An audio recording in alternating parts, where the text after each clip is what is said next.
8 years. 8 years without a single word. No cry at birth. No first mama. No laughter with sound. Diane Mitchell, 34, CEO of a $45 million data analytics firm, would trade everything she'd built just to hear her daughter speak one time. But today, clutching two pieces of paper in her executive office overlooking downtown Denver, she faced a different equation. The hostile takeover notice from tech venture capital sat in her left hand, $72 million in a ticking 90-day clock. The school district recommendation form occupied her right, clinical language suggesting Sophie's transfer to Meadowbrook Special Needs Program.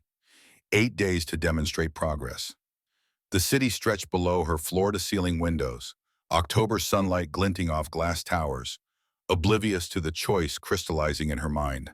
Save the empire she'd clawed into existence, or save the one person who mattered more than profit margins and board votes. Sophie sat cross-legged by the window, blonde hair catching afternoon light, drawing with the focused intensity she brought to everything. 8 years old and impossibly silent, moving through the world like a ghost child who saw everything but touched nothing.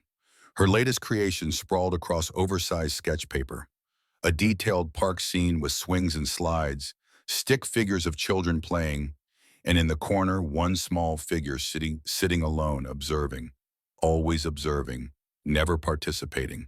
Diane's phone buzzed. Board member Richard Chen, his message terse. Emergency meeting Monday 8 a.m.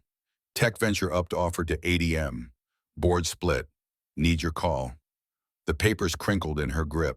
She'd built Apex Analytics from a college dorm room, coding through 70-hour weeks while pregnant and terrified, transforming a scrappy startup into an industry force. 12 years of sacrifice.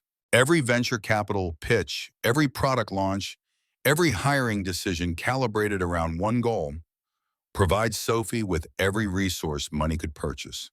The best specialists, the best schools, the best chance at a normal life. And yet here sat her daughter drawing pictures of isolation, trapped in silence deeper than any Diane could code her way out of. Sophie had been born on a February morning at Denver General Hospital, arriving 3 weeks early in a delivery room flooded with winter sunlight. The OB/GYN had placed the infant on Diane's chest, and Diane had waited for the cry. Nurses moved with practiced efficiency, checking vitals, clearing airways. The baby's eyes opened, summer sky blue, and her tiny mouth formed shapes, but no sound emerged.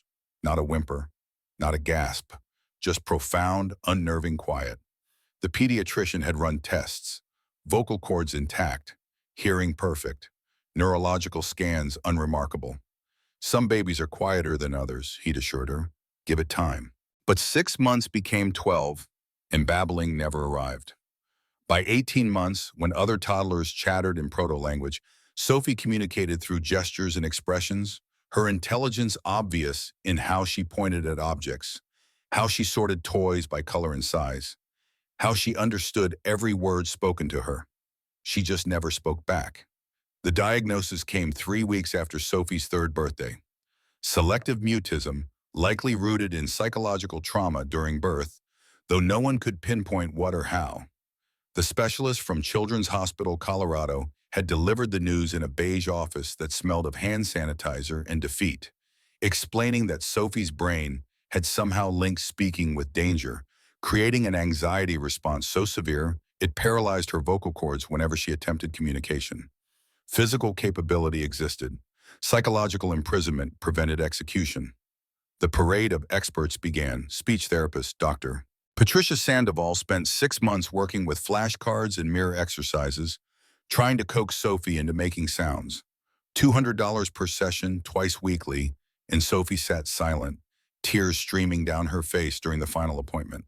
Child psychologist Dr. Marcus Webb employed play therapy with puppets and dolls, creating scenarios where Sophie could practice conversations through proxy characters. $150 per hour, 40 sessions total, and Sophie manipulated the puppets without giving them voices. Dr. Helena Rodriguez flew in from Mayo Clinic, a nationally recognized selective mutism specialist who charged $5,000 for a 3-day intensive evaluation. She'd never encountered a case this severe. The anxiety loops ran too deep. Alternative treatments followed. a sound healer in Boulder who worked with Tibetan singing bowls, a hypnotherapist in Fort Collins who specialized in childhood trauma, an occupational therapist who tried sensory integration techniques. $300,000 across 8 years, each failure carving another piece from Diane's heart. School brought fresh wounds. Lincoln Elementary had tried, at least initially. Kindergarten teacher Mrs. Patterson organized ice cream socials and buddy systems, pairing Sophie with chatty classmates who might draw her out. The other children had been curious at first, intrigued by the pretty blonde girl who never made a sound. But 5-year-olds possessed limited patience for friends who wouldn't play house properly, wouldn't call out during tag, wouldn't laugh at jokes. By first grade, Sophie ate lunch alone at the corner table, a permanent fixture of solitude. Teachers learned to accommodate written assignments instead of oral presentations, pointing at answers instead of raising her hand. She tested at the top of her class academically. Socially, she barely existed. Diane had constructed a fortress around Sophie's silence. Private tutors replaced group activities where possible. Playdates happened under controlled conditions with children of other executives, carefully orchestrated gatherings that usually ended with apologetic mothers making excuses about early bedtimes. Weekends meant just the two of them, Diane reading aloud from chapter books, while Sophie drew elaborate illustrations, their communication a complex system of gestures, expressions, and occasional written notes on a dedicated whiteboard. It functioned, barely, but it wasn't living, and both of them knew it. The school meeting happened on a Monday, 2:15 in the afternoon, when Diane's calendar showed back-to-back investor calls. Mrs. Henderson's voice on the phone carried carefully controlled panic. Sophie had locked herself in the second-floor bathroom after a group presentation requirement. Diane canceled everything, arriving at Lincoln Elementary 20 minutes later to find Principal Dr. Walsh standing outside the bathroom door, speaking gently through the crack. Sophie was curled against the tile wall when Diane finally coaxed the door open, knees pulled to chest, face buried, shoulders shaking with silent sobs. Diane gathered her daughter into her arms, feeling the small body trembling, and fury rose white-hot in her chest. Not at Sophie, never at Sophie, at a world that demanded participation in ways her daughter simply couldn't provide. Dr. Walsh's office came next, the principal settling behind her desk with the expression of someone delivering a terminal diagnosis. The school board would review Sophie's case Wednesday of the following week. Lincoln Elementary had accommodated for 3 years, bending policies and creating workarounds. But Sophie needed specialized intervention they couldn't provide. Meadowbrook's special needs program had dedicated staff trained in severe anxiety disorders, smaller class sizes, modified curricula. It would be better for everyone. The words landed like physical blows. Diane kept her voice level, years of boardroom negotiations kicking in. Sophie wasn't special needs. She was selectively mute. Her intelligence exceeded grade level in every subject. She understood social dynamics better than most neurotypical children. She just couldn't speak. Dr. Walsh had been sympathetic but firm. 3 years without progress. The group presentation incident demonstrated Sophie's condition was deteriorating, not improving. The board met in 8 days. Unless Diane could present concrete evidence of meaningful progress, they would recommend transfer. For Sophie's own good. Driving home through Denver traffic, Sophie silent in the passenger seat, Diane's mind spiraled. 8 years of fighting, 8 years of specialists and strategies and late-night research sessions. 8 years of watching her brilliant, observant, kind daughter shrink further into herself while Diane exhausted every option money could buy. Maybe she'd been fighting wrong. Maybe, the thought made her throat constrict. Maybe she'd made everything worse by pushing so hard.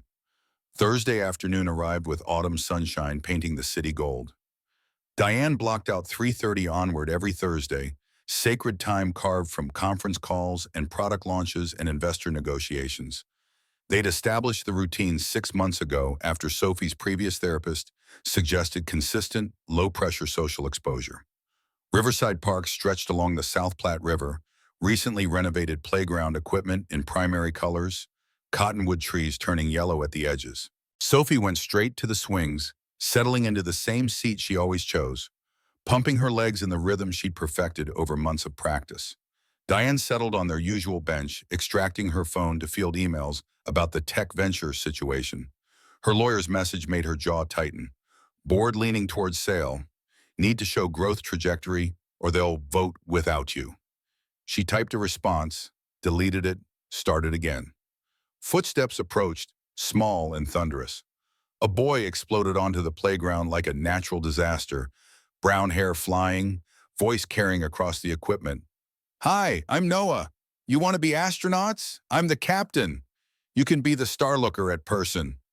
The child bounced towards Sophie's swing with the confidence of someone who'd never met a stranger. 6 years old, maybe, freckles scattered across his nose, wearing a Captain America t-shirt 2 sizes too big. Sophie's usual response to direct approach involved turning away, body language screaming discomfort. But something in this boy's energy registered different. He didn't wait for answers, just launched into elaborate explanation of the mission parameters while demonstrating rocket launch technique from the top of the slide. A man followed at measured pace, clearly accustomed to his son's exuberance. 6'2", broad shoulders filling a gray hoodie that had seen better days, jeans with worn knees, work boots scuffed at the toes. Mid-30s, brown hair cut military short, jaw shadowed with several days' stubble. He moved with the careful economy of someone managing chronic pain, favoring his left side slightly, and his hands, large, calloused, scarred across the knuckles, spoke of physical labor and real consequence. He approached the bench where Diane sat. Mind if I sit? My kid has enough energy for 3 playgrounds. The voice carried the faint rasp of someone who'd shouted through smoke. Diane's first instinct was polite decline, maintaining the barrier she always kept between Sophie and strangers. But something in his manner stopped her. He didn't stare at Sophie, didn't ask immediately why she wasn't playing with the others, just gestured at the bench with a question, not an assumption. She nodded. They sat in surprisingly comfortable silence for several minutes, both watching their children. Noah had progressed to the monkey bars, providing running commentary on his journey across the lava pit. Sophie remained on her swing, but Diane noticed her daughter had stopped moving, attention fixed on the animated boy. Not the usual wariness, something closer to curiosity. Your daughter's very observant, not a question, a statement of fact. She's cataloging everything, isn't she? How Noah moves, how the other kids respond to him, the whole social dynamic. Diane turned to look at him sharply. Most people called Sophie shy when they were being kind, special when they thought Diane couldn't hear. No one had ever called her observant with such obvious respect. The man kept his eyes on the children, giving Diane space to process. Most people don't notice that. I work with a lot of kids. He gestured toward Noah, who was now demonstrating space jumps from the swing set. Some learn by doing, some by watching. The watchers often understand more than we give them credit for. He paused, then added, Noah's teaching method might be unconventional, but he's actually pretty good at including everyone, even if they don't respond the traditional way. As if to prove his point, Noah had circled back to Sophie's swing. Hey, silent astronaut, watch this. He proceeded to demonstrate what he called moonwalking across the playground surface, exaggerated slow-motion steps that made Sophie's lips curve slightly. Not quite a smile, but closer than Diane had seen with any stranger in months. Noah seemed to take this as sufficient encouragement, continuing his space mission narrative while occasionally glancing at Sophie as if she were his co-pilot, integral to the mission whether she spoke or not. The man extended his hand, Ryan Carter. His grip was firm, direct, no lingering, calluses pressed against her palm. Diane Mitchell. What do you do, Diane Mitchell? I run a data analytics firm. She heard how the words came out, clipped in corporate, and tried again. Software that helps hospitals optimize patient care. Her turn. And you? Community sports programs for kids. Used to be a firefighter, Denver Fire Department, Station 8. 11 years. After the beam fell wrong and my back couldn't handle the physical demands anymore, I figured I could still fight for kids even if I couldn't fight fires. He said it casually, but Diane caught the weight beneath the words. The way he sat suddenly made sense. The careful posture, the slight favor to one side, the underlying tension of someone who'd learned to function through constant low-level pain. She noticed his hands again, the scars taking on new context. Burns, probably. Falling debris. The end of one life, the beginning of another. I specialize in kids who've been through trauma. Fire survivors, abuse cases, foster system, movement-based therapy techniques. Diane's attention sharpened. 8 years of specialists, and none had mentioned movement-based anything. Speech therapy happened in offices with flashcards. Play therapy occurred in rooms with toys and supervision. Clinical environments, controlled settings, traditional approaches. Movement-based? Speech centers and motor cortex are linked in the brain. Sometimes kids who can't talk in traditional therapy settings can find their voice during play. The physical activity bypasses some of the anxiety blocks that prevent speech. He gestured toward Noah, who had now organized an impromptu game with 2 other children, something involving pretend cooking. The game created structure where speaking was just part of the pattern, not a performance. Kids who feel like they're supposed to perform usually shut down. But if talking is just another element of play, like running or jumping, sometimes it slips through the cracks. Diane absorbed this, mind already cataloging implications. $300,000 on specialists who had Sophie sit still in chairs, focusing on her inability to speak. No one had tried letting her move first. Noah's approach, Ryan continued, watching his son assign Sophie the role of taste tester, seems chaotic, but it's actually brilliant inclusion. He doesn't wait for responses, just assumes everyone's playing, takes all the pressure off. They watched the children for another few minutes. Noah presented his sand pie to Sophie with dramatic flourish. Sophie, in turn, gave a solemn thumbs up. Noah's face lit up like she'd delivered a speech. Ryan stood, joints audibly cracking, another reminder of the body that had betrayed his first career.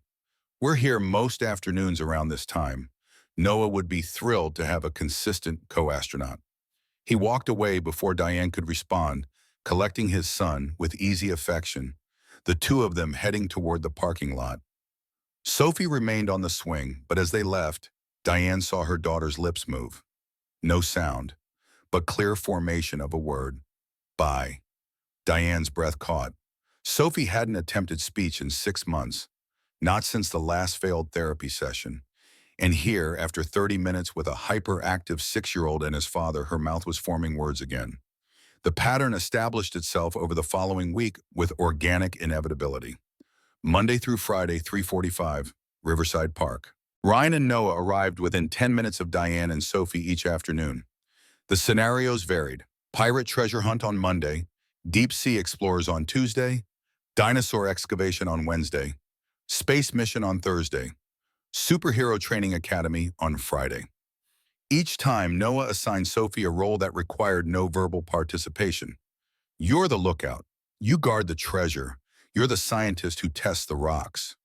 Sophie engaged more each day, not dramatically, but incrementally, like ice melting so slowly you didn't notice until suddenly there was water where frozen surface had been. Monday, maintained eye contact with Noah for 3 full seconds. Tuesday, held the foam ball when he passed it instead of letting it drop. Wednesday, drew a picture for Noah, a pirate ship with 2 figures on deck, and actually handed it to him instead of leaving it on the bench. Thursday, smiled. Not the polite half-curve she gave adults who tried too hard, but genuine amusement at Noah's pratfall from the slide. Friday, nodded when Noah asked if she was having fun, a clear up-down motion, deliberate communication. Ryan brought 2 coffees starting Tuesday, wordlessly offering one to Diane. Black drip for him. He'd somehow intuited her preference. Oat milk latte, extra shot. They sat in comfortable semi-silence, occasionally commenting on the children's play or park maintenance crews working on the south side. Nothing deep, nothing probing, just the companionable quiet of 2 parents watching their kids navigate childhood. But Diane noticed the differences accumulating between them like geological strata. Her Tesla Model X in the parking lot, his 2008 Ford F-150 with the dented rear panel, her $7 latte, his $2.50 drip, her cashmere coat, his canvas jacket patched at the elbows. He never commented, never seemed resentful or intimidated, just quietly proud in a way that made Diane hyper-aware of her own privilege. Wednesday afternoon, conversation drifted toward Ryan's program. Second Chances operated out of a converted church basement near Five Points, serving 15 kids from low-income families. He described it matter-of-factly: donated equipment, volunteer coaches, sliding scale fees that usually meant free. The county had pulled funding 30 days ago, budget cuts and reallocation. They had 60 days until forced closure unless new donors stepped up. How much do you need annually? The question escaped before Diane could stop it. CEO instincts identifying problem and calculating solution. Ryan's posture shifted slightly, pride flaring behind his eyes like struck matches. We'll figure it out, always do. Diane backed off, but mental gears had already turned. 15 kids, quality programming, 60 days. She could write the check without denting her quarterly bonus. But his body language screamed that offering money would destroy whatever careful balance they'd established. So she filed it away, noted for later. Friday afternoon, Ryan's phone rang while Noah demonstrated his superhero landing technique. He stepped away, but Diane caught fragments of tense conversation. No, Melissa, you can't just... 4 years. He doesn't even remember you. He returned with his jaw tight, expression carefully neutral. Sorry, my ex. Everything okay? She's back in Denver. Wants to reconnect with Noah. He didn't elaborate. Diane didn't push. But she filed this away too, another layer of complication beneath Ryan Carter's patient, steady surface. The man who helped traumatized children find their voices was navigating his own battles. It made him more real, less saint, more human. Somehow that mattered. Friday afternoon, as they gathered belongings, Ryan made the offer that had clearly been building all week. There's a special Saturday session tomorrow. Just 3 kids, Sophie, Noah, and one other. Focused work on communication through play. Would Sophie like to come? Diane hesitated. Every protective instinct screamed caution. She barely knew this man. Yes, he seemed qualified. Yes, Sophie responded to him. But trusting a stranger with her daughter in an unsupervised setting after 8 years of failed interventions? The risk felt enormous.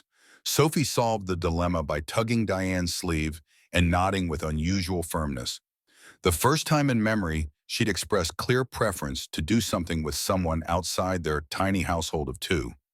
Ryan provided the address, 10 a.m., no pressure either way. Driving home, Diane felt the school board deadline pressing against her ribs like broken glass. 5 days until the meeting. 8 days until potential transfer. And her daughter had nodded yes to spending time with a man they'd known for 5 days. Either Diane's judgment was catastrophically impaired, or Sophie recognized something Diane couldn't yet articulate. The Second Chances Community Center occupied the basement of a former Methodist church in 5 Points. Red brick building, surrounded by chain-link fence, neighborhood transitioning between gentrification and holdout. Diane pulled into the gravel lot Saturday morning with Sophie beside her, both of them quiet. The entrance led down concrete steps worn smooth by decades of feet, opening into a space that smelled of old wood, rubber floor mats, and decades of accumulated must. The gym was small, maybe 40 by 60 feet, walls painted cheerful yellow by volunteer hands evident in the slightly uneven coverage. Equipment scattered throughout: foam obstacles, jump ropes, a half-deflated medicine ball, plastic cones in primary colors. Duct tape held together foam floor mats. Storage bins bore Goodwill price tags. Everything spoke of tight budgets and careful maintenance, the kind of place that ran on dedication rather than funding. 2 other children waited when they arrived. Amy, maybe 7, sat cross-legged near the wall, wearing glasses held together at the bridge with medical tape, foster care system written in her careful stillness. Lucas, 9, bounced on his toes with ADHD energy barely contained, his father's military deployment patch on his backpack. These were Ryan's kids, the ones who couldn't afford private programs, who needed this space more than they needed polish. Ryan greeted them warmly but without fanfare, gesturing for Sophie to leave her backpack on the bench and join when ready. Noah immediately launched into explanation of the morning's mission: underwater treasure hunt requiring a science team. Sophie stood at the group's edge initially, old habits strong, but Noah's assignment came swift. Sophie's the lead marine biologist. She identifies what's safe to touch. The other children accepted this without question, and the game began. Ryan structured it with invisible skill, each child adding to the narrative using whatever communication felt comfortable. Noah started with enthusiastic detail about the sunken pirate ship. Amy drew an octopus guarding the entrance, holding up her sketch for others to see. Lucas acted out a shark attack with dramatic death scene that made everyone laugh. Sophie's turn arrived, and Ryan offered options without pressure. Draw, act, whisper to Noah who could speak for her or choose silence. Sophie drew, a detailed pearl inside an open treasure chest, colored with careful precision. Noah seized on it immediately. The magic pearl. But how do we know it's real? We need a scientist. He turned to Sophie with the trust of someone who'd never doubted inclusion. Sophie, you're the lead scientist. What do we need to test the pearl? Sophie hesitated, marker hovering over paper. Ryan knelt to her level, not crowding, just present. You can draw the equipment list, or write words, or tell me and I'll write for you, whatever feels right. Sophie drew test tubes and microscopes, a small scale, other scientific equipment. Noah translated enthusiastically, incorporating each item into their expanding narrative. The other children contributed supplies, building collaborative story, where everyone's input mattered equally. No hierarchy of verbal versus nonverbal communication, just creation. An hour into the session, Ryan transitioned to a new game. Circle time, he called it. Everyone sat cross-legged while a foam ball made its way around, each person naming one magical ingredient needed to test the pearl's authenticity. The structure provided rhythm, turn-taking made predictable by the physical object passing hand to hand. Amy went first, seaweed from the deepest ocean. Lucas followed, shark teeth ground into powder. Noah barely contained himself, jellyfish sparkles that glow in the dark. The ball reached Sophie. The circle held breath without knowing why, adults and children both sensing something balanced on the moment's edge. Sophie held the ball, blue eyes tracking its surface, fingers pressing into foam. 10 seconds? 20. The other children waited with patience Ryan had clearly cultivated. No fidgeting, no pressure, just space. 40 seconds in, Ryan shifted from his position across the circle, kneeling at Sophie's level but not directly in front of her. Giving her room. You know, he said, conversationally, I'm a little hard of hearing from all those fire alarms. Could you say it just a bit louder? His tone carried no demand, just friendly explanation, offering her an out if she needed it. Permission to try, without stakes. Sophie looked at the ball in her hands, at Noah, whose face showed encouraging patience, at Ryan, whose steady brown eyes held nothing but acceptance. At her mother, tears already gathering in Diane's eyes across the room. Sophie took a breath that lifted her small shoulders, chest expanding with effort. Her lips parted. The word emerged barely audible, like a leaf touching ground, but it emerged pearl. The single syllable exploded through Diane like thunder after 8 years of silence. Her hand flew to her mouth, tears spilling over, 8 years of desperate hope and accumulated grief releasing in one crystallized moment. Sophie had spoken, not a therapy exercise, not a coerced response, a voluntary word, chosen and delivered in front of witnesses. The other children, not understanding the magnitude, simply continued the game. Noah's face lit up with pure delight. Pearl, that's perfect. That's the best ingredient. Now we can test everything. Ryan stood slowly, his own hand not entirely steady as he brushed it through his hair. He met Diane's eyes across the gym, gave the smallest nod of acknowledgement, then turned back to keep the game moving. Not making a spectacle, not forcing Sophie into the spotlight, just letting the moment exist without weight. The session continued another 20 minutes, but Diane absorbed none of it. Her entire being focused on Sophie, who had returned to quiet observation, but seemed lighter somehow, as if speaking that single word had released pressure built over years. When the other children dispersed to different activities, Sophie walked to her mother with measured steps. Diane knelt and opened her arms, and Sophie stepped into them, allowing herself to be held in a way she usually resisted in public. They stayed like that for a longer moment, Diane's tears falling silently into her daughter's golden hair. When they separated, Ryan stood nearby with Noah, who for once seemed to understand something important had happened and was relatively still. Diane managed words past the constriction in her throat. Thank you. I don't think you understand what you just 8 years. 8 years of silence. Ryan's expression softened, and she saw then that he did understand, perhaps more than she knew. Every child has their own timeline. Sometimes they just need the right key to unlock what's already there. Noah, unable to contain himself longer, bounced forward. Sophie talked. That's so cool.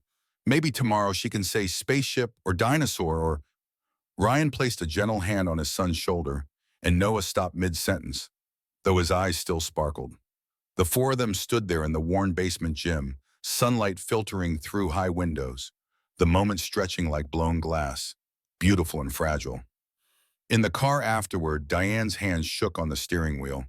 Sophie sat quietly beside her, looking out the window at Denver streets passing. 5 minutes of silence. Then clear as morning, can we go back tomorrow? Diane nearly drove off the road. Second sentence. Second impossible, beautiful sentence. Her daughter, who hadn't spoken in 8 years, was asking questions, making requests, engaging with the world through words. Yes, yes, sweetheart, we can go back. Her phone rang before she could process further. Richard Chen's name on the display. She almost didn't answer, but CEO training overrode maternal instinct. She tapped the Bluetooth connection.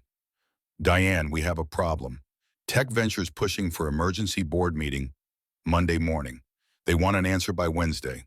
Either you're in the room making the case for growth, or we're voting without you. The words landed like stones in still water, ripples expanding outward. Monday morning, the same Monday she'd promised Sophie they could return to second chances. Tuesday and Thursday sessions Ryan had mentioned. The careful, fragile foundation they had just begun building. I'll be there. She ended the call before Richard could respond. Sophie watched her with those observant blue eyes, reading everything Diane tried to hide. The choice hadn't arrived yet, not fully, but Diane could feel it approaching like weather on the horizon. The company she'd built versus the daughter who'd just found her voice. 8 years she'd fought to hear Sophie speak. Now she'd heard two sentences, and the empire she'd constructed as security for her silent child was demanding she choose. The weekend stretched thin with tension. Saturday afternoon, Diane worked from home, laptop balanced on the kitchen counter, while Sophie drew at the table, both of them processing the morning's breakthrough in their own ways. Sunday brought park time again, but Ryan and Noah didn't appear. Diane found herself looking for the Ford F-150, feeling oddly bereft when the parking lot held only unfamiliar vehicles. Sophie swung alone, and the silence felt different now. Not prison, more like anticipation. Sunday evening, Diane's phone lit up with a text from Ryan. Noah wanted me to tell Sophie he's planning a new mission for Tuesday. Something about Mars. Wear red if possible. She showed the message to Sophie, who actually smiled and nodded, then disappeared to her room. 10 minutes later, she returned with a red t-shirt laid out on the couch, preparing for Tuesday like it was a certainty. That small act of planning ahead, of looking forward to something with another person, made Diane's chest ache. 8 years of Sophie merely existing. Now she was anticipating. Monday morning arrived with corporate warfare. The Apex Analytics boardroom occupied the top floor of their downtown building, glass walls overlooking the city. 8 board members and 2 investors seated around Italian marble. Richard Chen led the meeting, pulling up Tech Ventures' revised offer. $80 million, premium valuation, guaranteed retention of all current employees, Diane as advisor for 2-year transition. On paper, it was perfect. In reality, it meant losing everything she'd built. She made her case. Q4 projections showing 20% growth. The Medidata contract negotiations, potentially $50 million over 3 years. New product pipeline ready to launch. But Andrew Winters, the most influential board member, cut through her presentation with surgical precision. Can you guarantee the Medidata deal closes by year-end? She couldn't. Medical software procurement moved slowly, required extensive testing, involved committees and compliance reviews. 60% probability, maybe 70. Not the certainty boards craved. Tech Ventures money is certain, Andrew continued. And frankly, Diane, you've seemed distracted lately. Missing meetings, leaving early. This company needs focused leadership, especially during acquisition negotiations. The accusation landed true. She had been distracted. Sophie's school crisis, the breakthrough Saturday, the reordering of priorities happening beneath her conscious awareness. The company she'd bled for was slipping through her fingers because she'd finally started putting her daughter first. The meeting ended with a vote scheduled for Wednesday morning. Show meaningful progress on Medidata by then, or the board would recommend accepting Tech Ventures' offer. Andrew pulled her aside afterward. They want you in Chicago Tuesday through Thursday, face-to-face with Medidata's procurement team. It's our only shot, Tuesday through Thursday. The exact days Ryan ran his sessions at Second Chances, the days Sophie had started looking forward to, planning for, engaging with. Diane looked at Andrew's expensive suit, his Rolex, the trappings of success she'd once thought mattered more than anything. Now they felt like props in a play she'd stopped believing in. I'll think about it.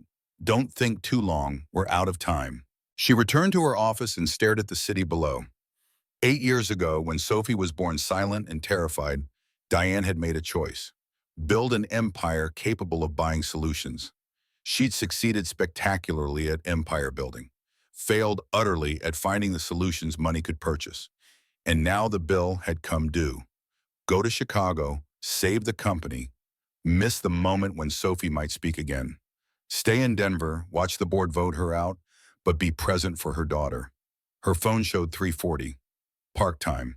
She gathered her things and left without explanation, arriving at Riverside Park to find Ryan and Noah already there.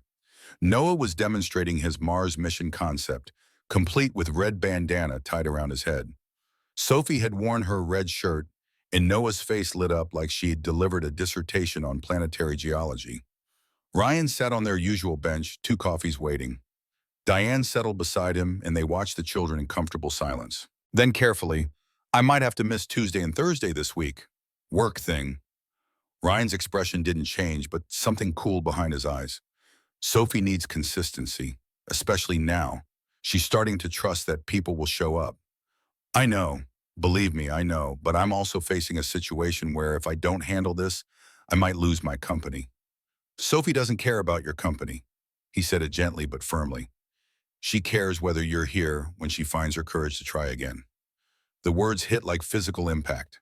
True and unfair and completely, devastatingly accurate.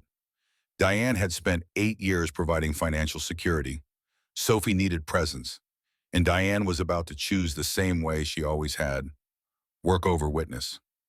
They sat in tense silence while the children played. Noah was teaching Sophie his Mars landing technique, and she was actually attempting it, jumping from the low platform with exaggerated slow-motion movement. Small laugh bubbling up, still silent, but physical joy she rarely displayed. Ryan watched his son with the expression of someone who'd learned to find victory in increments. There's a special session Saturday, he finally said.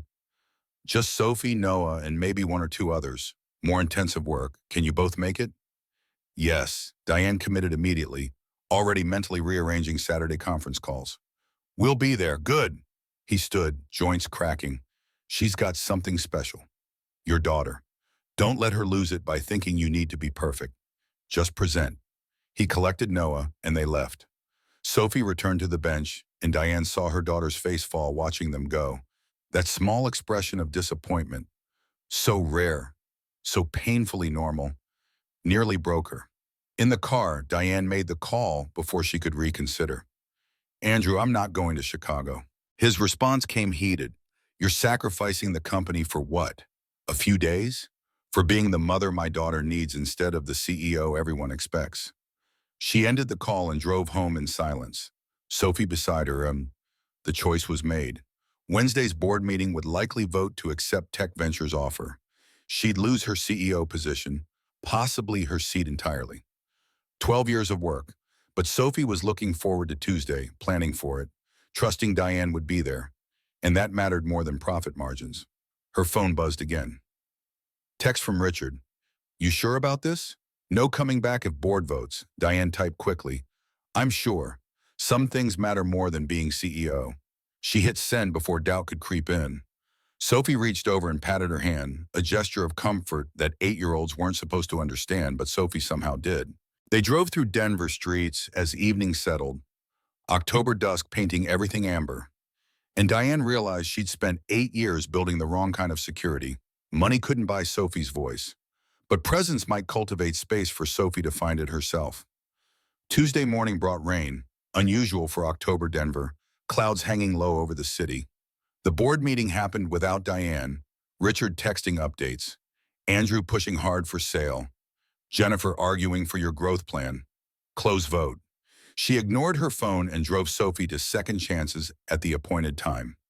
The basement gym looked dimmer in rain-filtered light, but Ryan greeted them warmly, and Noah's enthusiasm filled the space like sunlight.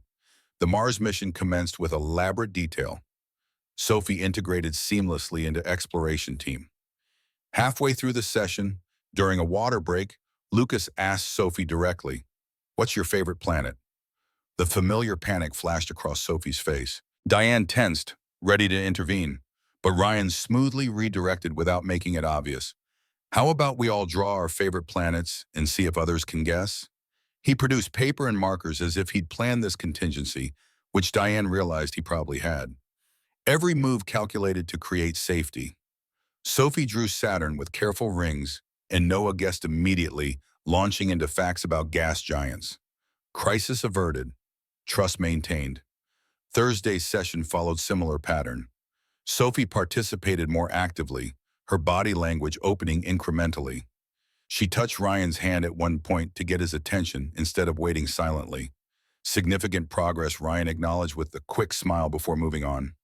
Noah remained her fierce champion, translating her gestures to others when needed, never making her feel broken or less than.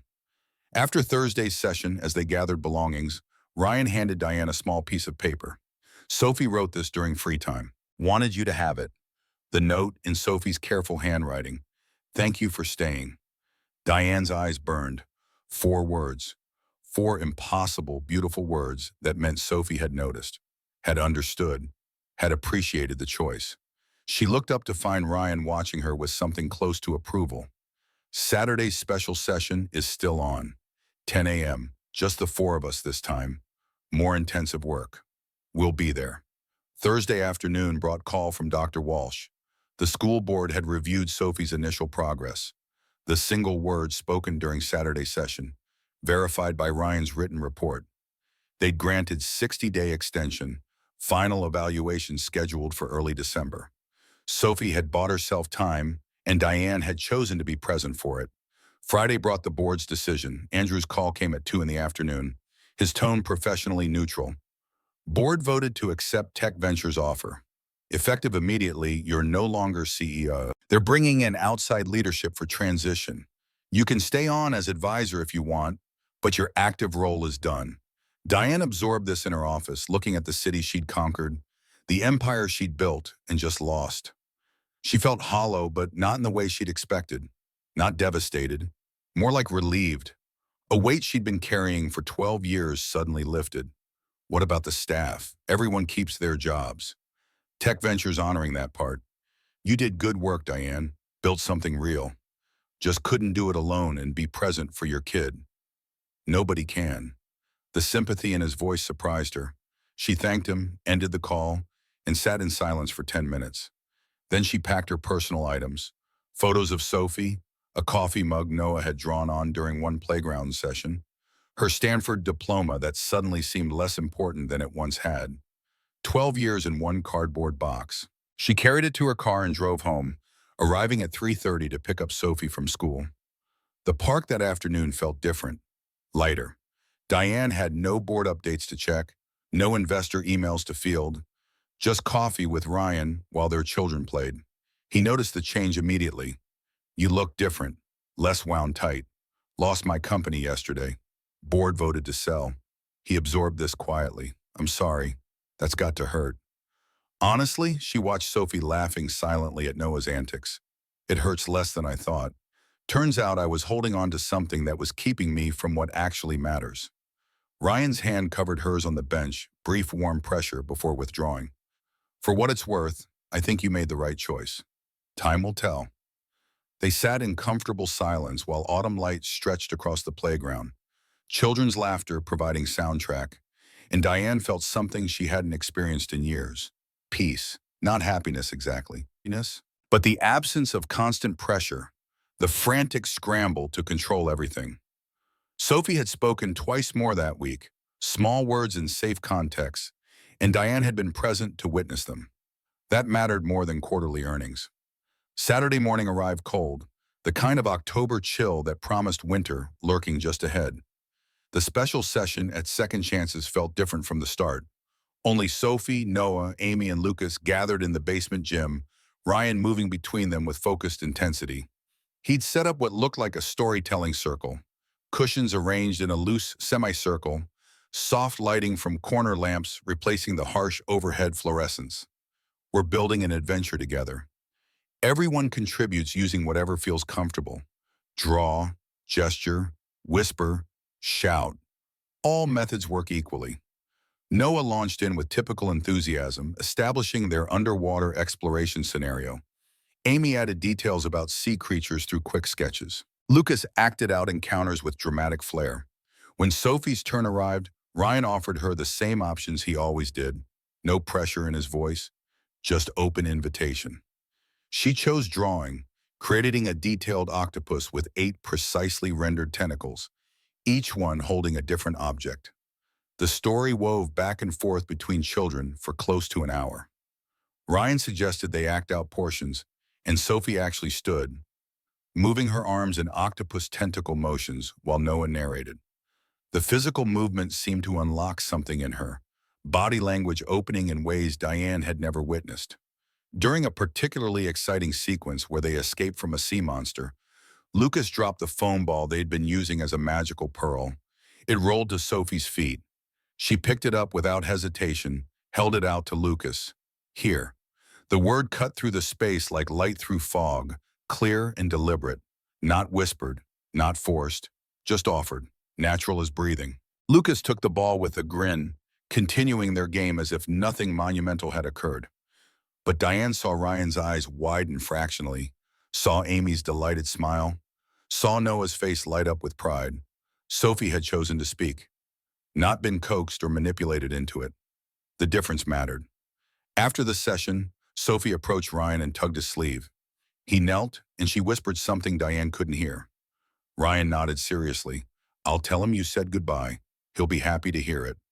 In the car heading home, Diane asked carefully, what did you tell Ryan?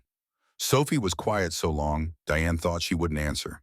Then, voice rusty but determined, tell Noah thank you. 3 words. 3 impossible, beautiful words strung together in a sentence that demonstrated thought and intention. Diane pulled into a King Soopers parking lot and turned to look at her daughter fully. Sophie, I'm so proud of you, and I'm sorry I almost missed this week. I almost chose wrong. Sophie reached out and patted Diane's hand, gesture of forgiveness that made Diane's eyes burn. They sat in the parking lot for several minutes, Saturday shoppers flowing around them, Denver autumn bright and sharp outside the windows. Diane felt the future reshaping itself, possibilities opening where before only walls existed. Monday brought the first real cracks in their fragile progress. Diane arrived at Second Chances for the regular afternoon session to find the parking lot nearly empty, Ryan's F-150 absent. She checked her phone, no messages. Sophie's face fell with visible disappointment, the first time Diane had seen her daughter express such clear expectation of someone outside their household. They waited 15 minutes before a text arrived. Family emergency, sorry for short notice, tomorrow for sure. The message felt wrong somehow, Ryan's usual steady presence replaced by terse anxiety. Diane responded with understanding, but unease settled in her chest. That evening, she found herself checking news sites for 5 points incidents, scanning for fires or accidents, anything that might explain Ryan's absence. Nothing. Just the normal chaos of city life continuing indifferent to individual crises. Tuesday afternoon, Ryan appeared at the park looking like he'd aged 5 years overnight. His jaw carried new tension, shoulders tight with stress, eyes shadowed by sleepless nights. Noah clung to his hand instead of exploding into the playground, unusual restraint that signaled his own confusion. Sophie noticed immediately, her observant gaze tracking Ryan's movements with concern. Diane waited until the children started playing before asking, Everything okay? Ryan's laugh held no humor. My ex-wife served me with custody papers yesterday. After 4 years of zero contact, Melissa wants joint custody, claims I'm an unfit parent. The words landed heavy. What's her argument? PTSD from the firefighting injury, the fact that I'm on disability, low income, unstable living situation. Her lawyer's painting me as a damaged veteran who can barely function.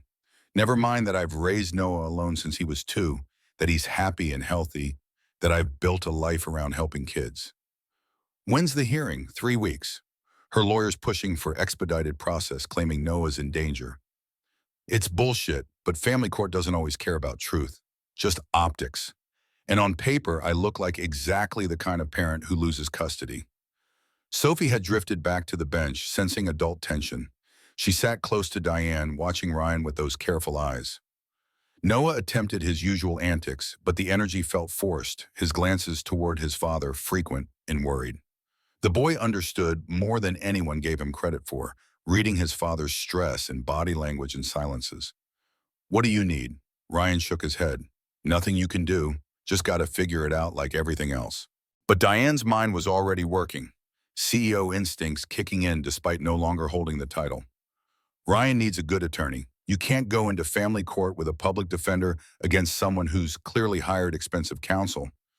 Can't afford expensive counsel. The program barely makes rent. I'm living off disability checks and whatever odd jobs I can pick up. Her voice softened. Let me help. I just lost my company, but I didn't lose everything. I know the best family attorney in Denver. Let me make a call. Ryan's pride flared visible in the set of his jaw, the way his hands clenched. I don't take charity. It's not charity. It's investment in something that actually matters. You gave Sophie her voice back. Let me help you keep your son. They sat in tense silence while the children played. Finally, Ryan's shoulders dropped fractionally. I'll meet with whoever you recommend, but I'm paying them back, even if it takes years. Fair enough. Diane made the call that evening. Patricia Valdez, the attorney who'd handled her own separation from Sophie's father years ago, owed Diane several favors. Patricia listened to the situation, agreed to take the case pro bono through a program her firm ran for veterans, and scheduled an intake meeting for Thursday. When Diane relayed this to Ryan via text, his response came terse. Thanks, I mean it. Wednesday brought Sophie's first major regression since the breakthrough. School pickup revealed tear-stained cheeks and a note from Mrs. Henderson. Sophie had a panic attack during group reading. Locked herself in the bathroom for 30 minutes. Please call. The drive home was silent. Sophie curled against the car door, body language screaming retreat. Diane felt the old, familiar helplessness rising, the sense that any progress was illusion, that Sophie would forever remain trapped behind walls of anxiety. They skipped the park that afternoon, staying home while Sophie drew in her room, door closed, refusing even written communication. Thursday's attorney meeting revealed the depth of Melissa's strategy. She documented Ryan's PTSD diagnosis, his disability status, even his program's funding issues. Her argument positioned Ryan as someone drowning financially and psychologically, unable to provide stable environment. The fact that Noah thrived despite these circumstances barely registered against the narrative she'd constructed. Patricia laid out the challenges with professional directness. Family courts prioritize stability. Melissa's a marketing executive with six-figure income, stable housing in California, established career. Ryan's a disabled veteran running a failing nonprofit, living month to month. The optics aren't good. But Noah doesn't even remember her. She abandoned him. Courts favor reunification. They'll see her return as positive, a mother who's gotten her life together and wants to reconnect. Ryan will need to prove he can provide equivalent stability. How? Character witnesses, documentation of Noah's well-being, evidence that Ryan's program succeeds despite funding challenges, anything showing he's not the liability Melissa's painting. Ryan sat rigid throughout the meeting, jaw tight, hands clenched on the armrests. Afterward, in the parking garage, his control finally cracked. I'm going to lose him. You saw her case. On paper, I'm exactly what she says. Broken, broke, barely functioning. You're not broken. You've built something real. Those kids at second chances won't matter to a judge who sees disability payments and PTSD diagnosis. Melissa's going to take my son, and there's nothing I can do about it. The defeat in his voice cut deeper than anger would have. Diane wanted to fix it and to throw money at the problem until it resolved, but she'd learned enough about Ryan to know that approach would only push him further away. So she offered the only thing she could. I'm not going anywhere. Whatever you need, I'm here. He nodded without looking at her, and they parted with tension thick between them. Friday afternoon, Noah arrived at the park subdued, asking Sophie immediately if she wanted to help him build something. He led her to the sandbox and began constructing an elaborate castle, talking less than usual, his small hands working with focused intensity. Sophie joined without hesitation, the two of them creating towers and moats in companionable quiet. Something had shifted between them from playmates to allies, united by circumstances they barely understood. Ryan and Diane sat on the bench watching. The silence stretched uncomfortable until Ryan finally spoke. Melissa showed up at Noah's school yesterday. Wanted to take him for ice cream. School called me, and I had to come explain why the woman listed as his mother on emergency forms couldn't take him anywhere. How did Noah react? Confused? Scared? He asked why Mom was back, where she'd been. I didn't know what to tell him. How do you explain to a 6-year-old that his mother chose career over family, that she left and never looked back until it became convenient? You tell him the truth, age-appropriate but honest. The truth is that I'm terrified. Not of losing custody, though that's real, but of Noah thinking he's not enough. That if he'd been different, better, she wouldn't have left. Ryan's voice cracked slightly. That's the wound that never heals, thinking you're the problem. Diane understood that wound intimately. She'd carried it for 8 years, wondering what she'd done wrong to make Sophie silent, what failure in her parenting had created the anxiety that imprisoned her daughter. The guilt lived in her bones, shaping every decision, every desperate attempt to fix what she'd somehow broken. Sophie's not your failure. Ryan's voice had gentleness she needed. She's just Sophie, working through her own stuff at her own pace. You didn't make her silent. How do you know? Because I've worked with enough trauma kids to recognize the difference. Sophie's anxiety isn't about you. It's about her, about how her brain processes the world. You could have been perfect, whatever that means, and she'd still be exactly who she is. The words settled into spaces Diane hadn't known needed filling. She watched Sophie in the sandbox, head bent close to Noah's, working together on their architectural project. Her daughter, who couldn't speak to strangers, had found connection with a hyperactive 6-year-old and his damaged father. If that wasn't proof that healing came in unexpected forms, nothing was. That night, Diane made 2 calls. First, to an old Stanford classmate who ran a foundation funding youth programs. She pitched second chances, emphasizing community impact and measurable outcomes. Her contact promised to send someone for site evaluation next week. Second call went to an HR consultant she'd worked with at Apex, asking about documentation procedures for proving program effectiveness. Both conversations happened after Sophie fell asleep, Diane working from the kitchen table until midnight, rebuilding skills she'd let atrophy. The following Tuesday brought crisis that crystallized everything. A warehouse fire broke out 3 blocks from Riverside Park mid-afternoon, smoke visible over the tree line, sirens wailing in waves that made every dog in the neighborhood howl.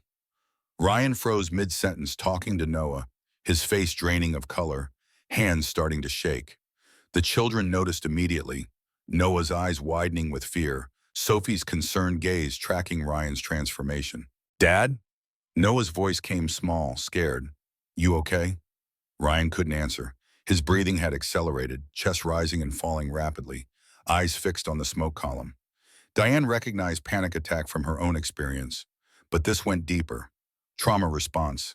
Body convinced it was back in burning buildings, trapped under debris, feeling life slip away.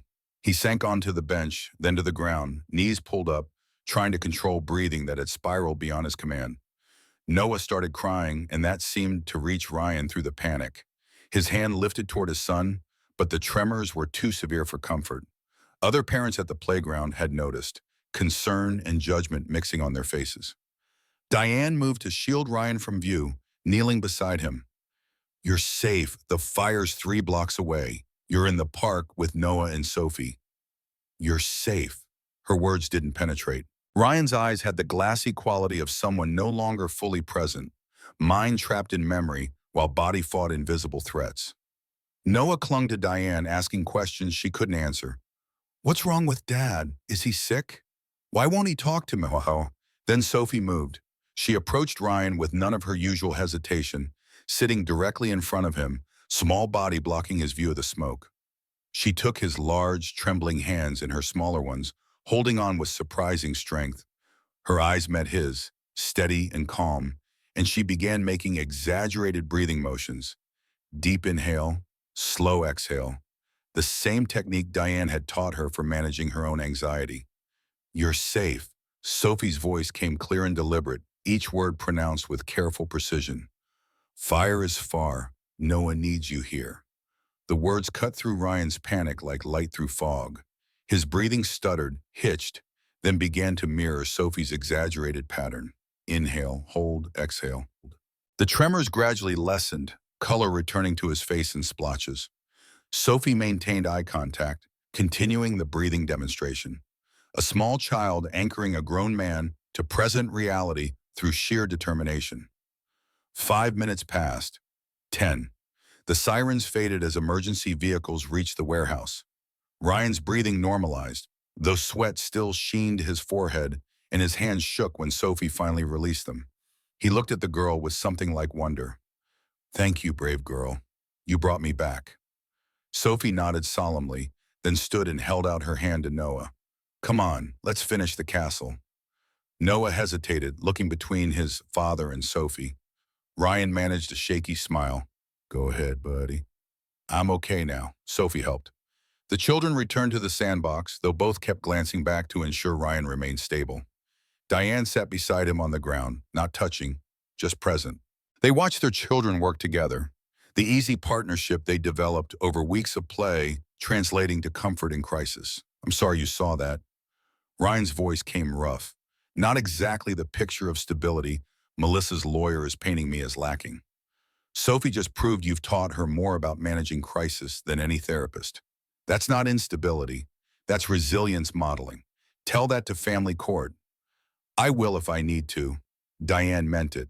Sophie finding her voice to help you, that's evidence of something powerful you've built here.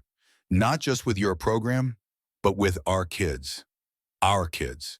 The phrase hung between them, neither quite ready to examine its implications. But Sophie and Noah had become units somehow, two children who needed each other in ways that transcended typical friendship. Sophie had spoken to protect Ryan. That single act demonstrated more trust and courage than 8 years of therapy had extracted. The custody hearing arrived 3 weeks later on a gray November morning, Denver cold settling into bones. Patricia Valdez had prepared meticulously, but her final warning echoed in Diane's mind. Judges are unpredictable. Melissa's lawyer is good. Be ready for anything. The courtroom occupied the third floor of Denver Family Court, beige walls and fluorescent lighting creating the institutional atmosphere of all government buildings. Melissa sat at the plaintiff's table, expensively dressed, posture perfect, every inch the successful professional. Her attorney, Martin Rothstein, carried the supreme confidence of someone who'd never lost a custody case. Ryan sat beside Patricia, wearing his only suit, purchased at Goodwill for his father's funeral 5 years ago, slightly too large now after weight loss from stress. Judge Sandra Reeves entered, a stern woman in her 60s with reputation for no-nonsense rulings. The hearing began with Melissa's testimony, Martin leading her through carefully crafted narrative. She'd been young when Noah was born, unprepared for motherhood, struggling with postpartum depression. The separation from Ryan happened amicably.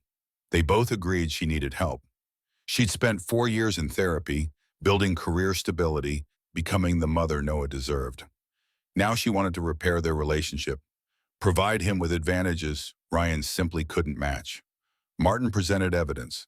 Melissa's 6-figure salary, her 3-bedroom condo in Santa Monica, excellent school district rankings, therapist recommendations. Then came the attack on Ryan. PTSD diagnosis, disability income barely covering expenses, community program losing funding, Living situation questionable at best.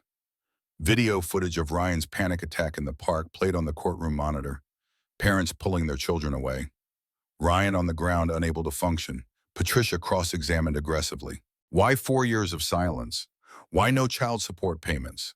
Why zero contact until custody suddenly became convenient? Melissa had answers prepared. Therapeutic guidance suggested distance for Noah's adjustment. Financial support sent through unofficial channels. Always monitoring from afar. Lies delivered with practiced sincerity. Ryan's testimony came next. Patricia led him through the truth.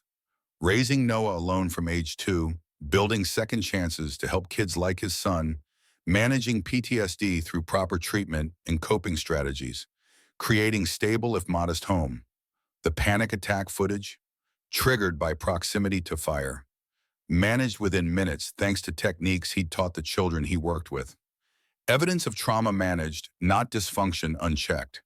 Diane testified about Sophie's progress, Ryan's professional competence, the partnership that had formed between their families. Martin Rothstein attacked from every angle. How long had she known Ryan? 2 months? Was their relationship romantic? Not officially, but clearly heading there. Wasn't it convenient that a wealthy woman without CEO responsibilities could supplement Ryan's income? The testimony that mattered came last. Judge Reeves had child advocate Dr. Ellen Morrison bring Noah to chambers for private interview. Standard procedure, Patricia had explained. Judges want to hear directly from children old enough to express preference. Noah was 6, young but not too young. 30 minutes passed. 40. Diane watched Ryan's leg bounce with anxiety, saw Melissa's confident mask crack slightly. When Dr. Morrison emerged, her expression gave nothing away. She whispered to Judge Reeves, who nodded and called for recess. They reconvened 20 minutes later. Judge Reeves settled behind her bench, reading from notes. This court has reviewed testimony, evidence, and conducted interview with the minor child. Several factors weigh heavily in this decision. She detailed Melissa's abandonment, Ryan's consistency, Noah's clear attachment to his father. Then came the complication. However, Mr. Carter's financial instability and documented PTSD present legitimate concerns about long-term welfare. Ryan's face went pale. Diane felt her stomach drop. Melissa's lawyer allowed himself a small smile, but Judge Reeves wasn't finished. That said, there's a difference between struggling and failing. Mr. Carter has built a successful program serving vulnerable children while managing his own trauma. That demonstrates resilience and character this court values. She looked directly at Melissa. Ms. Carter, your return after 4 years of absence suggests convenience rather than commitment. You claim therapeutic distance but provided no documented evidence. You claim financial support, but Mr. Carter received nothing. Most importantly, Noah expressed clear preference in chambers. Primary custody remains with Mayor Carter. So, Carter, you are granted supervised visitation 1 weekend per month, increasing to unsupervised after 6 months of consistent involvement. You may petition for revised custody after 1 year, provided you demonstrate genuine commitment. The gavel fell. Ryan's exhale came shaky with relief. Noah, waiting outside with a court attendant, was brought in and ran to his father.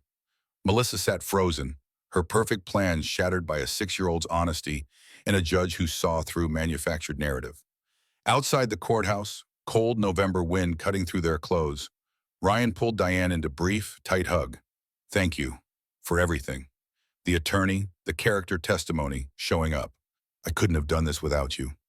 You would have. But I'm glad I could help. Sophie and Noah stood together, both children sensing the adult victory without fully understanding its scope. Noah grabbed Sophie's hand. You're coming over for pizza, right? Dad promised pizza if we won. Sophie looked at Diane, silent question in her eyes. Diane nodded and Sophie smiled. Full, genuine expression that transformed her face. Pizza sounds perfect. They drove separately to Ryan's apartment, a modest 2-bedroom in 5 Points. Everything clean but worn, furniture mismatched from thrift stores and donations. Noah gave Sophie the grand tour while Diane helped Ryan order pizza and set the table. The domesticity felt natural, like they'd been doing this for years instead of months. When the food arrived and they gathered around Ryan's secondhand dining table, Diane realized this was what family looked like. imperfect, struggling, but present for each other when it mattered. Sophie ate her pizza quietly, listening to Noah's enthusiastic replay of their castle building project from earlier that week. She didn't speak during dinner, but her comfort in Ryan's space was obvious. When Noah suggested they watch a movie, Sophie nodded agreement, and the four of them squeezed onto Ryan's sagging couch, children between adults, sharing space and silence and hard-won peace. Diane's phone buzzed with email from her Stanford contact. Site evaluation scheduled for second chances next week. Early indication. Strong candidate for 3-year funding. Provisional approval for $150K annually pending verification. She showed Ryan, who read it twice before words registered. This is real? 3 years of funding, pending site visit, but my contact doesn't send evaluators unless they're serious. Ryan's eyes filled, and he looked away quickly, but Diane caught the emotion. Stability. The thing family court had questioned. The thing Melissa's lawyer had used as weapon. Now within reach because Sophie had spoken, and Diane had lost her company, and their unlikely partnership had built something neither could have created alone. Later, driving home with Sophie drowsy beside her, Diane considered the architecture of change. 2 months ago, she'd been CEO of a multi-million-dollar company, desperately trying to buy solutions for her silent daughter. Now she was unemployed, her empire sold to competitors, helping a disabled veteran fight for custody while cobbling together funding for a nonprofit. On paper, she'd lost everything. In reality, she'd found what actually mattered: presence over profit, partnership over perfection, showing up for people who needed her instead of managing from distance. Sophie stirred, voice sleepy but clear. Ryan's nice. Noah's my friend. Yes, he is. And yes, he is. Can we help them more? We're already helping, sweetheart. And they're helping us. Good. Sophie's eyes closed again. That's what families do. Diane's throat tightened.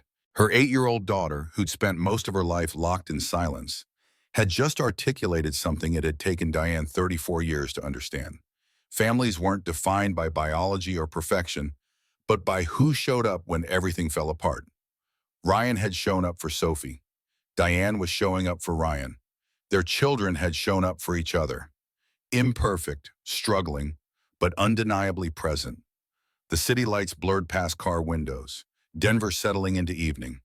Somewhere behind them, Ryan was putting Noah to bed, probably reading the same story 3 times because his son never wanted sleep to arrive. Somewhere ahead, tomorrow waited with its challenges and uncertainties. But tonight, in this moment, they'd won something worth winning. Not perfection, not stability in the way family courts measured it, just the beginning of something real. The site evaluation happened on a December morning when snow threatened, but hadn't yet fallen. Marcus Chen from the Colorado Youth Development Foundation arrived at Second Chances with clipboard and professional skepticism, the expression of someone who'd seen too many well-intentioned programs fail for lack of sustainability. Ryan gave the tour with quiet competence, showing donated equipment maintained beyond its lifespan, walls painted by volunteer hands, progress charts documenting 15 children's growth across 6 months. Marcus watched Ryan lead a session, observed how he modified activities for different ability levels, noticed the way kids gravitated toward him with trust that couldn't be manufactured. When Amy, the shy foster kid, volunteered to demonstrate a balance exercise she'd been practicing, Marcus made notes. When Lucas asked Ryan for help with homework during break, more notes. When Sophie whispered instructions to Noah during a teamwork drill, Marcus's eyebrows rose slightly. The interview afterward happened in Ryan's cramped office, really just a converted storage closet with a desk and 2 chairs. Marcus flipped through documentation, attendance records, parent testimonials, before and after behavioral assessments. Everything professional despite obvious budget constraints. Ryan answered questions about methodology, long-term vision, scalability. Diane sat in on the meeting at Marcus's request, her presence lending credibility Ryan's worn suit and secondhand desk couldn't provide. How do you measure success? Marcus's pen hovered over paper, waiting. Ryan didn't hesitate. Success isn't test scores or athletic achievement. It's the kid who couldn't make eye contact in September, holding conversations in December. It's the foster kid who stops flinching when adults move too fast. It's the girl who hasn't spoken in 8 years finding her voice during a game. He gestured toward the gym where Sophie and Noah were organizing equipment, their partnership now so natural it looked choreographed. That's my metric.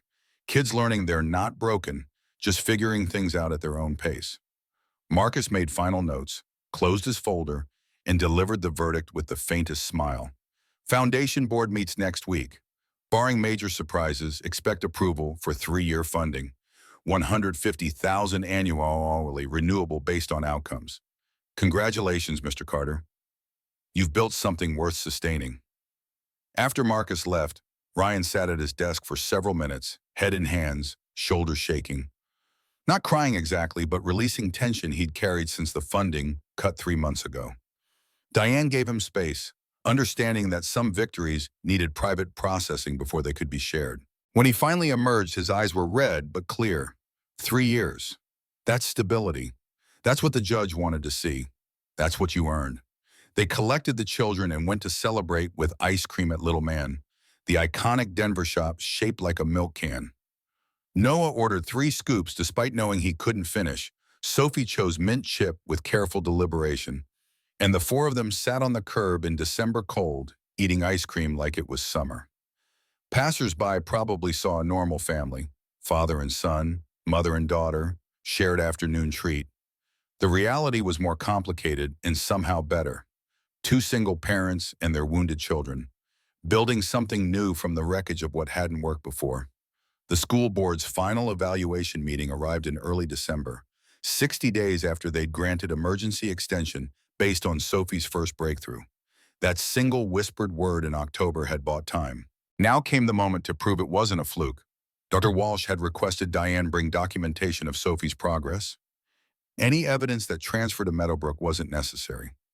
Diane arrived with a folder thick with notes from Ryan, testimonials from Second Chance's parents, even a letter from Patricia Valdez describing Sophie's courtroom testimony.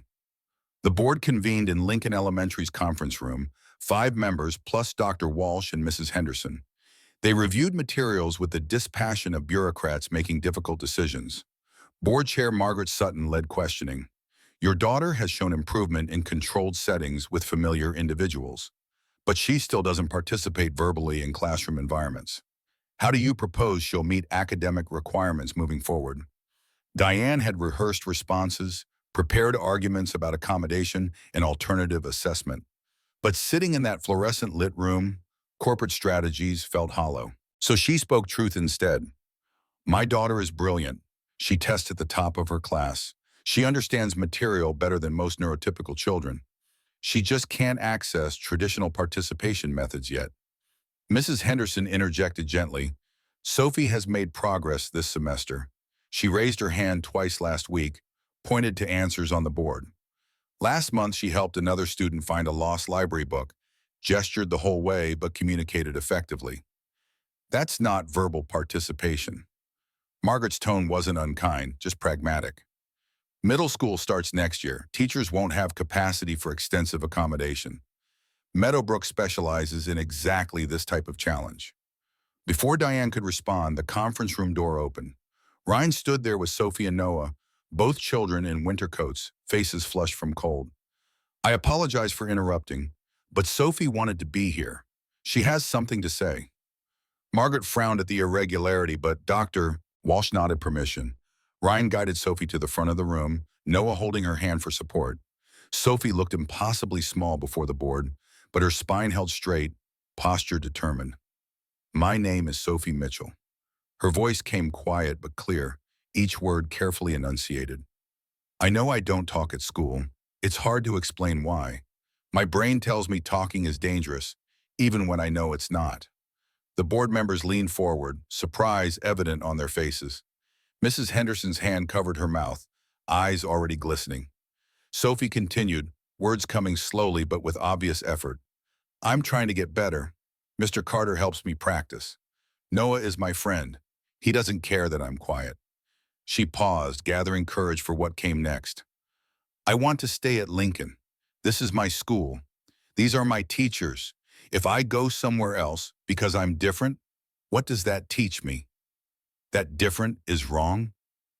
The question hung in air, charged with uncomfortable truth. Sophie looked directly at Margaret. Sometimes children need more time than others. That doesn't mean they need different schools. It means the school needs to be patient. The silence stretched for several heartbeats. Then Sophie added, voice barely above whisper, but audible to everyone. Thank you for listening to me. That took all my courage today. She returned to Ryan's side, legs visibly shaking. Noah wrapped his arms around her waist in fierce hug. The board members exchanged glances, weighted with implications. Margaret cleared her throat. Mrs. Mitchell, your daughter just demonstrated more progress in 2 minutes than months of reports suggested. We'll take this under advisement and notify you of our decision within 48 hours. Outside in the parking lot, Diane knelt before Sophie. That was the bravest thing I've ever seen. You spoke to a room full of strangers because it mattered. Was I loud enough? Sophie's voice wavered with uncertainty. You were perfect. Ryan's hand rested on her shoulder, steady reassurance. You found your voice when you needed it most. That's all courage is, speaking when your voice shakes. The board's decision arrived Friday via email. Sophie could remain at Lincoln Elementary with modified IEP, allowing nonverbal participation methods where appropriate. The key phrase, demonstrate continued progress toward verbal engagement in classroom settings. Not cured, not fixed, just continuing forward. Christmas arrived wrapped in snow and possibility. Diane's consulting work had gained momentum, 3 contracts providing income without the crushing hours of CEO life. She'd moved to a smaller condo near Ryan's neighborhood, proximity making their increasingly frequent dinners easier. Sophie and Noah had become inseparable, their friendship the kind that transcended typical childhood bonds. They understood each other's wounds without needing explanation. Christmas Eve, they gathered at Ryan's apartment, space too small for 4 people, and a second-hand tree decorated with homemade ornaments. Noah had insisted on making decorations from construction paper, resulting in lopsided stars and angels with disproportionate wings. Sophie contributed drawings of winter scenes, each one more detailed than the last. They strung them together with yarn and covered Ryan's tree in children's art instead of expensive ornaments. Ryan cooked dinner, spaghetti and meatballs, nothing fancy but made with care. They ate crowded around a small table, knees bumping, passing garlic bread and stories. Noah dominated conversation, recounting every injustice and triumph of second grade in exhaustive detail. Sophie listened with the attention she brought to everything, occasionally adding whispered comments that made Noah grin. After dinner, Ryan produced presents wrapped in newspaper comics. For Noah, a captain's hat he'd found at a vintage shop, official-looking with gold braid. For Sophie, a blank journal with leather cover, space for drawings and words both. Diane had brought gifts too, books for both children, a new hoodie for Ryan because his old one had holes. Sophie disappeared to Ryan's room, returning with something hidden behind her back. She approached Ryan with unusual solemnity, placed a drawing in his hands. He studied it silently. 4 figures in a park, holding hands in a line, all of them smiling. Labeled in careful print, "My family." Ryan's voice came rough. "This is the best present I've ever received, brave girl. Can I keep it?" Sophie nodded, then surprised everyone by stepping forward to hug him. Not quick or perfunctory, but genuine embrace that Ryan returned with careful gentleness. When they separated, Diane saw tears tracking down his face, no attempt to hide them. Sometimes grown men cried, and children needed to see that vulnerability wasn't weakness, but honesty about what mattered. The new year brought steady progress measured in small increments rather than dramatic breakthroughs. Sophie spoke more frequently at second chances sessions, occasional words at home, rare but increasing utterances at school. Mrs. Henderson reported she'd answered a direct question in class, single-word response that made the teacher momentarily forget her lesson plan. Other students had stopped finding Sophie's silence remarkable, accepting her as the quiet girl who sometimes talked, usually didn't, always understood. February arrived with the kind of cold that made Denver feel Arctic, temperatures dropping below zero, snow piled in gray mountains along every street. Melissa made her first supervised visitation with Noah, awkward lunch at a family restaurant, with court-appointed supervisor observing every interaction. Noah was polite but distant, treating his mother like a stranger wearing familiar face. When she asked about his favorite things, he mentioned Sophie 3 times, Ryan constantly, never once referenced memories that included Melissa. The wound of her abandonment had scabbed over, but scar tissue remained sensitive. March brought crisis neither Diane nor Ryan had anticipated. Sophie's class was preparing for the spring program, annual showcase where students demonstrated skills learned throughout the year. Mrs. Henderson had assigned Sophie a nonverbal role, operating the curtain, perfect accommodation for a child who couldn't speak publicly. But Sophie surprised everyone by asking, in whispered conference during recess, if she could read a poem instead. Mrs. Henderson relayed this via phone call that evening, her voice mixing excitement with concern. I want to support her, but I'm worried about the pressure. What if she freezes? What if the other kids laugh? We'd be setting her up for failure in front of the entire school. Diane put the call on speaker so Ryan could hear. He'd become default co-parent in ways neither of them had formally acknowledged. His input weighted equally in decisions affecting Sophie. They looked at each other across Diane's kitchen table, silent communication passing between them. This was Sophie's choice. They could protect her from potential failure or trust she knew her own readiness. Let her try, Ryan's voice carried quiet conviction. Worst case, she freezes and we're there to catch her. Best case, she proves to herself what she's capable of. Mrs. Henderson agreed to list Sophie as poetry reader in the program, backup plan prepared but hope extended. For the next 6 weeks, Sophie practiced relentlessly. She'd chosen a short poem by Shel Silverstein, whimsical piece about a girl finding her voice. Appropriate almost to the point of being too on the nose, but Sophie loved it. She practiced in her room, voice barely audible through the door, practiced in the car driving to second chances, practiced with Noah as audience, his enthusiastic applause after every attempt providing encouragement more effective than any adult's praise. The spring program fell on a Wednesday evening in late April. Lincoln Elementary's auditorium packed with parents wielding phones ready to capture their children's moments. Diane sat in the third row between Ryan and Noah, all three of them radiating anxiety despite attempts at calm. The program opened with kindergarten songs, progressed through various grade-level performances, each child's family erupting in disproportionate applause. Sophie's class took the stage for their poetry segment.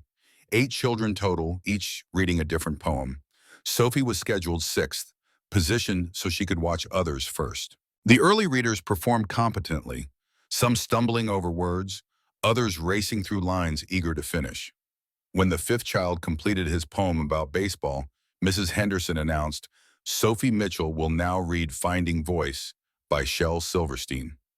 Sophie walked to the microphone with visible tremors, paper clutched in hands that shook enough to make the pages rustle audibly. She looked out at the audience, hundreds of faces, strangers and classmates, and judgment potential in every direction. Her eyes found Diane in the third row, then Ryan beside her, then Noah giving enthusiastic thumbs up. She opened her mouth. Nothing emerged. Seconds ticked past, stretching into uncomfortable territory where audience members shifted, where parents exchanged concerned glances, where failure seemed inevitable. Mrs. Henderson moved slightly, ready to intervene. Then Noah stood up in the third row, clearly visible in his red Captain America shirt. He cupped his hands around his mouth and called out, You're the bravest astronaut, Sophie. You can do this. The audience chuckled at the outburst. Ryan pulled Noah back to his seat with gentle firmness, but something in Noah's unfiltered confidence reached Sophie through her panic. She looked at the paper in her hands, took breath that lifted her shoulders visibly even from distance, and began, I used to think my voice was broken. Words stuck inside like stones. Her voice came quiet but amplified by microphone, carrying to every corner of the auditorium. The audience stilled, recognizing they were witnessing something beyond typical childhood performance. Sophie continued, each line a small victory. But then I learned that silence speaks too, in gestures, art, and all I've grown. And now I'm learning words have power, to heal, connect, to make me known. She finished the poem's final stanza, voice growing fractionally stronger with each line. When she spoke the last words, my voice was never lost, just waiting for the right time to be found. The auditorium erupted in standing ovation. Not polite applause, but genuine celebration, recognition that they'd witnessed courage far beyond reciting poetry. Sophie fled the stage immediately, not staying for curtain call or group bow. Diane found her backstage, pressed against the wall, whole body shaking with aftermath of adrenaline. She scooped her daughter into her arms, feeling Sophie's heart hammering against her own chest. You did it. You spoke in front of hundreds of people. You were magnificent. Was I loud enough? Sophie's question came muffled against Diane's shoulder, the same worry she always carried. Ryan appeared with Noah, both of them squeezing into the backstage chaos. You were perfect. Not too loud, not too soft, just exactly Sophie. Noah hugged Sophie fiercely. That was the coolest thing I've ever seen. You're like a superhero, but with poems. They left through the side exit, avoiding the crowd, finding sanctuary in the parking lot where April evening had turned sharp with unexpected cold. Sophie was exhausted, drained in the way profound effort always leaves people hollow.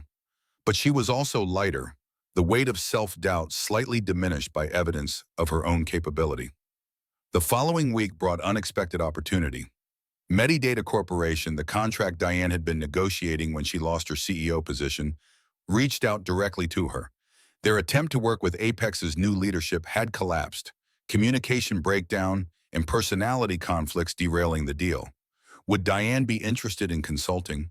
They'd provide funding for her to build a small, independent team, maintain control over project direction, work flexible schedule. Based in Denver, not Chicago. The offer represented resurrection of the professional identity she'd thought permanently lost. But the terms felt different this time, structured around life rather than consuming it. She'd work from home 3 days weekly, office 2 days. Project deadlines designed around sustainable pace rather than breakneck sprints. Income substantial but not excessive, enough for security without demanding total sacrifice. She discussed it with Ryan that evening while their children played in her condo's courtyard. The practical question: if she took this, could they maintain the balance they'd found?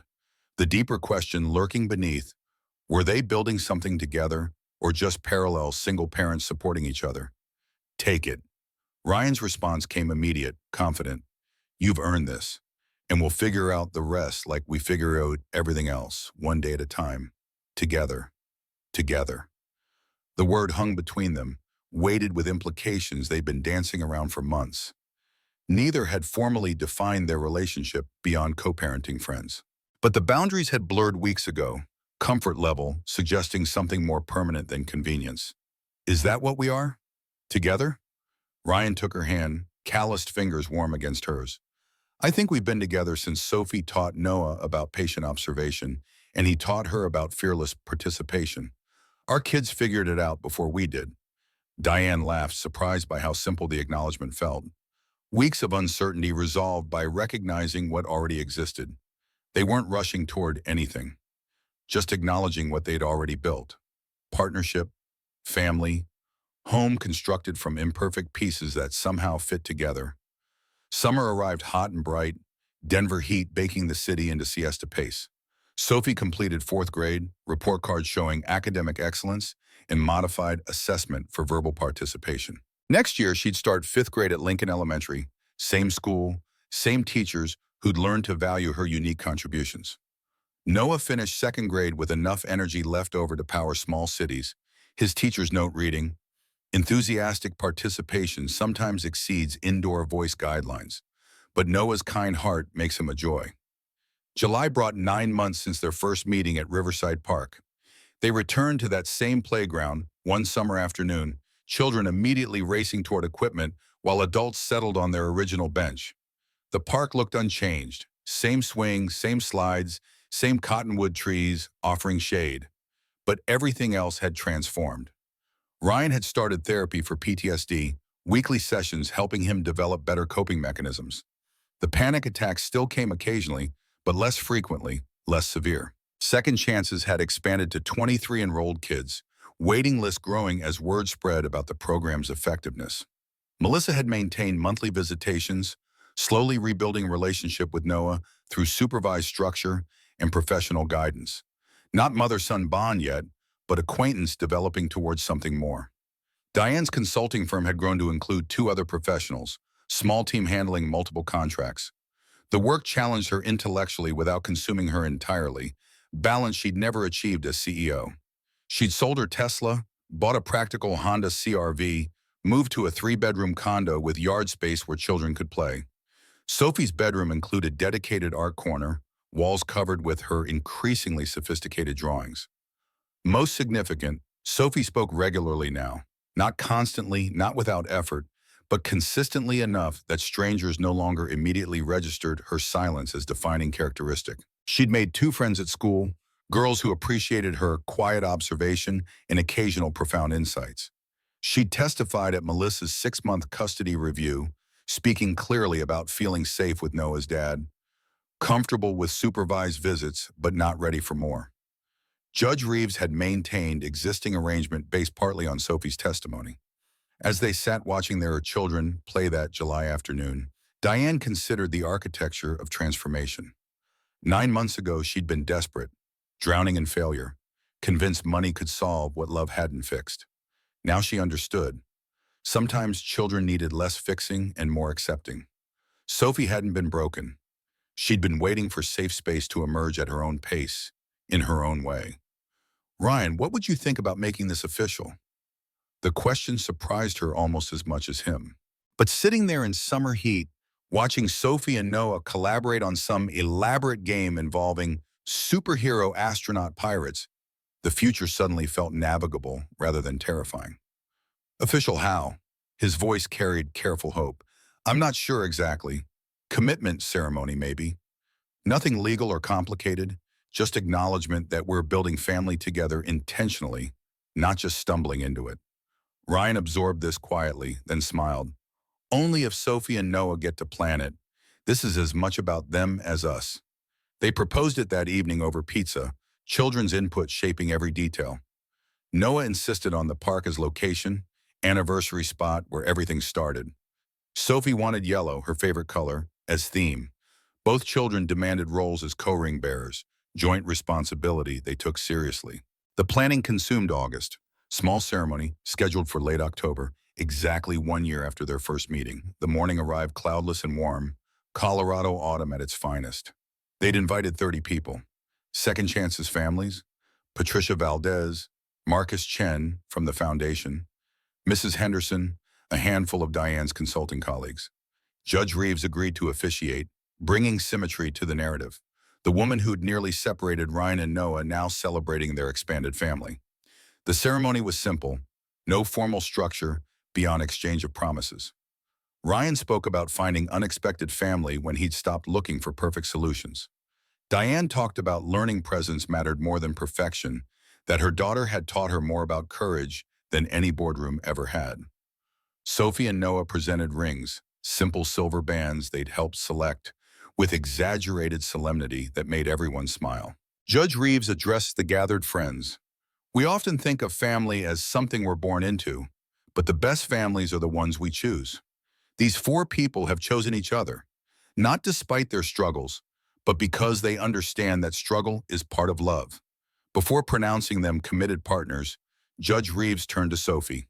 Would you like to say anything? Sophie stood, yellow dress moving in October breeze.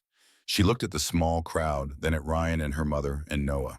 A year ago, I couldn't talk to anyone. I was scared all the time. Ryan showed me that silence is okay, but so is speaking. Noah showed me that friends don't care if you're different. Mom showed me she'd give up anything to be here when I needed her. She paused, then addressed the gathering directly. Sometimes the thing you need most isn't fixing. It's someone who sees you're not broken. Ryan sees all of us that way, so I'm glad he's my dad now, even if paperwork says different. The words carried across grass and sidewalk, reaching every corner of their makeshift ceremony space. Several people wiped eyes. Noah bounced on his toes but remained mostly still, sensing the moment's weight. Sophie continued, We're not a perfect family, but we're a real one. That's better. She sat down, speech complete. Judge Reeves's voice carried emotion she rarely displayed in courtroom. By the power vested in me by absolutely nothing official, I declare you a family. Not by blood or law, but by choice and love. That's the strongest kind. They released butterflies Sophie and Noah had raised together, watching them scatter into Denver sky. Noah called out, "Fly high, butterflies." Sophie added, voice clear, "Be free and brave." The celebration afterward involved cake and playground games, adults and children mixing in the easy chaos of community gathering. Diane found herself standing with Ryan near the swings where everything had started, watching Sophie push Noah higher than he could manage alone, both children laughing with the unself-conscious joy of secure childhood. A year ago, I would have paid anything to hear her laugh like that. Diane's voice came soft. Now I know the price wasn't money. It was learning to stop controlling and start trusting. Ryan's arms settled around her shoulders. She was always going to find her voice. You just had to believe her timeline was valid. They stood together as afternoon stretched toward evening, watching their children play, surrounded by friends who'd become family.